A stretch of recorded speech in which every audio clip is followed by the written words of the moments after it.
Ito mga bay, may kalukuhan na naman akong gagawin. Libre tinapay lang. Pero yung spaghetti yan.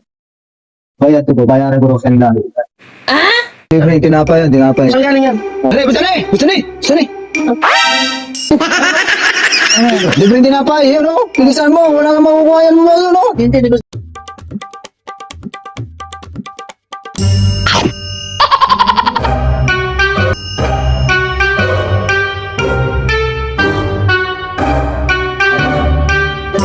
A few moments later.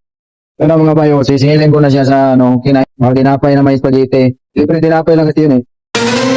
Ito na mga bayo. Basta ni, hihiningil sana ako. Bakit? Sa ginahin ng tinapay kanina, sabi ko libre tinapay lang, yung spaghetti ganun. May bayad yun. Spaghetti na ba? Oo, 50 yun, basta ni, 50 yun. Bayad na.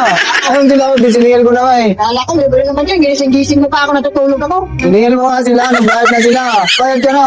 Bilis. Tulog yung tao. Ako po tayo. Bayad ka na, bilis kasi alis na ako. Dali. Nakakalang biyahe. O ka naman, kasunod, huwag ka nang magpakain kung maniningil ka lang ha. Wala, yung tinapay lang naman libre nun eh. Sabi ko, diba? Salamat, alis na ako. Bayad pa rin.